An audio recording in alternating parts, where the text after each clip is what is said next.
श्री शिवाय नमस्तुभ्यं। आराधना में तुम लीन हो। महाराज दुनिया के लोग नहीं समझते कि शंकर पर जल चढ़ाने का क्या लाभ है। शिव महापुराण कहती है, अगर एक दिन शिव महापुराण की कथा कहती है सोमवार के दिन भगवान शंकर को अगर जल चढ़ाया जाता है तो घर में तेज लक्ष्मी प्राप्त होती है। क्या मिलती है? तेज लक्ष्मी। कर बैठी थी, उनके नेत्र से अश्रु गिरा, उससे बेलपत्र उत्पन्न हुआ। काय का वृक्ष उत्पन्न हुआ? बेलपत्र। पूरी दुनिया में केवल एक बेलपत्र का वृक्ष कैसा होता है जिस वृक्ष के नीचे माता लक्ष्मी शाम के समय पर बुआरी लगाने के लिए जाती है, झाड़ू लगाने के लिए। बेलपत्री के पेड़ पे बेलपत्र का वृक्ष, जिसके यहाँ लक्ष्मी नहीं टिकती हो, पैसा घर में नहीं आता हो, बहुत चिंता लगी रहती हो, लक्ष्मी से जुड़ी हुई, व्यापार से जुड़ी हुई, पैसा आ ही नहीं गया, बहुत मेहनत कर रहे हो। सोमवार की सोमवार 5 सोमवार बेलपत्री के पेड़ के नीचे एक घी का दिया लगाना चालू कर दीजिए। शाम के समय थोड़ी सी मिट्टी बेलपत्री के पेड़ के नीचे की उठा कर लिया, घर के अंदर लाकर इतनी सी मिट्टी लाकर पटक दीजिए।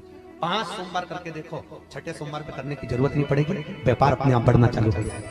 लक्ष्मी शाम के समय पर प्रतिदिन बेलपत्र के पेड़ के नीचे बुआरी लगाना। शंकर भगवान की प्रियता बेलपत्र। पहले भी कथा में कहा, फिर कहते हैं,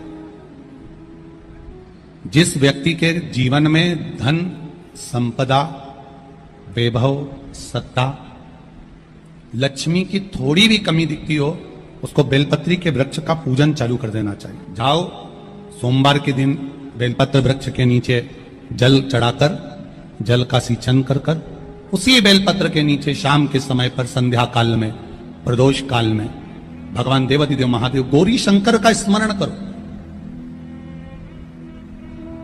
बेलपत्र की जड़ की ओर, बेलपत्र की तना की ओर, बेलपत्र के वृक्ष की ओर तुम्हारा मुख हो।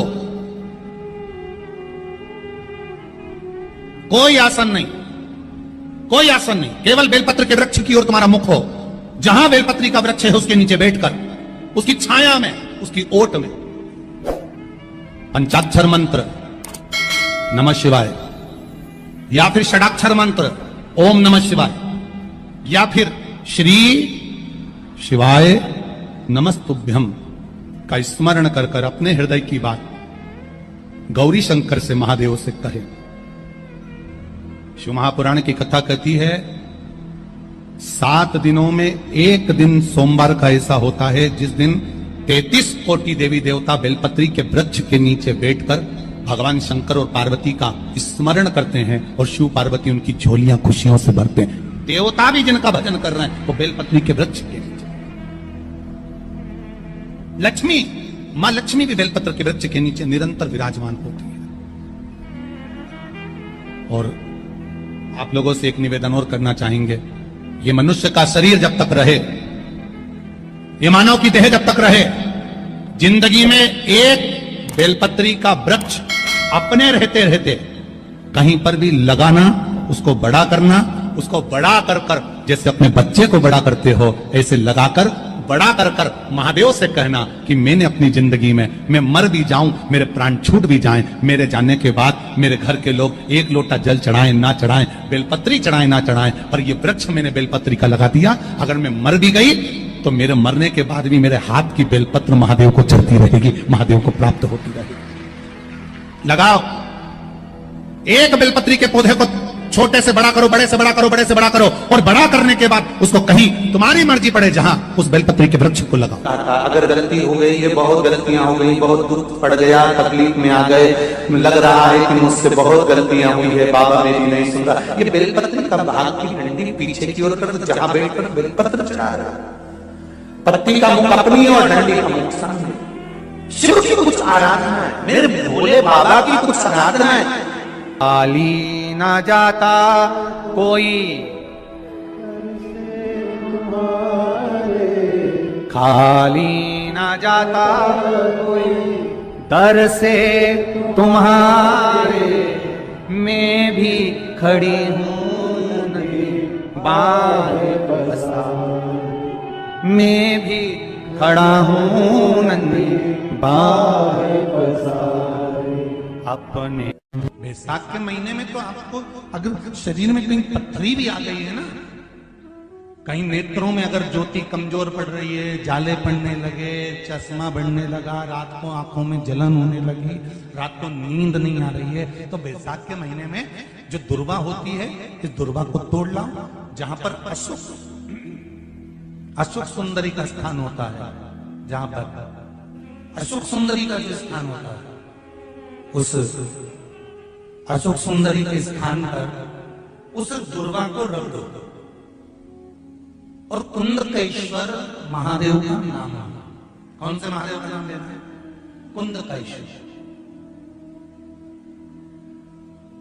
उस दुर्वा को उठाकर लिया। बैसाख के महीने में कोई भी तिथि, कोई भी दिन, कोई भी वार आप बैसाख के महीने में कर सकते हो। उस दुर्वा को लेकर आओ, लगभग 20-25 दुर्वा लेना, उसको लेकर आइए। सुबह सुबह कुंदकेश्वर महादेव का नाम लेकर उसको खाना प्रारंभ कर दीजिए। एक दुर्वा रोज खाओ। जो पथरी है या नेत्रों में तकलीफ है या कोई ना कोई रात्रि को नींद नहीं आना, बेचैनी हो जाना, घबराहट आना, धीरे धीरे धीरे धीरे 20 दिन की वो दुर्वा है, 20 दुर्वा एक एक दिन खाना चालू करो। 4 या 5 दिन लगेंगे, अपने आप आपको कोई गोली खाने की जरूरत नहीं पड़ेगी, नींद अपने आप आना प्रारंभ हो जाएगी और बेचैनी।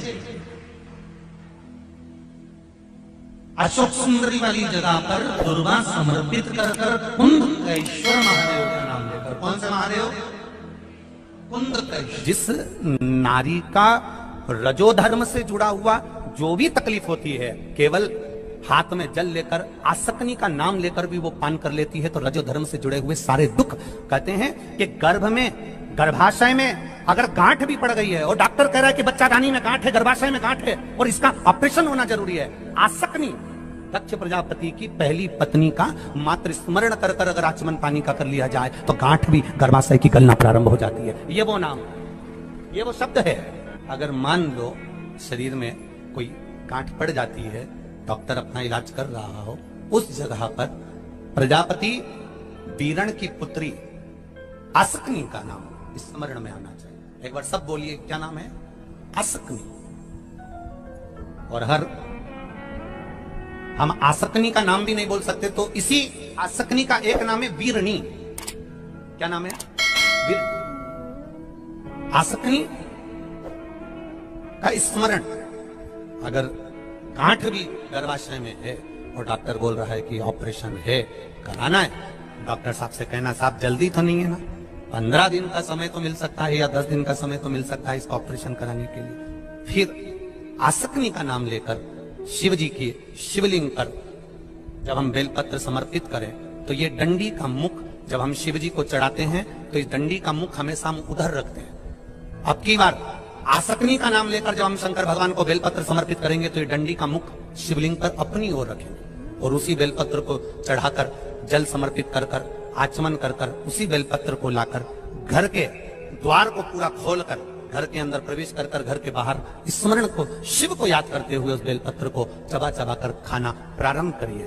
10 दिन मांगिए आप, ये 10 दिन के बाद मैं ऑपरेशन कराऊंगी, मना नहीं, पर एक बार मैं मेरे महादेव का नाम का स्मरण करना चाहती हूँ, एक बार शिव तत्व को जान। क्या नाम है? जम के बोलो, नाम बोलो फिर से। आसक्ति। इस नाम की मूलता का स्मरण करिए। वीरणी आसक्ति। जैसे गणेश जी की 2 सूंड होती है, एक राइट सूंड का गणेश, एक लेफ्ट सूंड का गणेश। कौन कौन सी सूंड का? राइट सूंड और लेफ्ट सूंड। राइट सूंड का गणेश घर में होना चाहिए और लेफ्ट सूंड का गणेश आपका कोई ऑफिस हो, जहां से आप अपना धंधा कर रहे हैं, नौकरी कर रहे हैं, सर्विस कर रहे हैं, काम कर रहे हैं, बिजनेस कर रहे हैं, या आप अपनी कोई भी कुर्सी के ऊपर बैठते हैं किसी कमरे में जाकर, उस कमरे के अंदर लेफ्ट सूंड का अगर गणेश होगा तो आपकी तरक्की को, आपकी उन्नति को दुनिया में कोई नहीं रोक सकता। और अगर जिस स्थान पर बैठकर आप बिजनेस कर रहे हैं, कमा रहे हैं, उस स्थान पर अगर राइट सूंड का गणेश होगा तो आपकी तरक्की नहीं, वहां लेफ्ट सूंड का गणेश होना चाहिए। और घर में जम के बोलो, राइट सूंड, राइट सूंड का गणेश। खाली ना जाता कोई,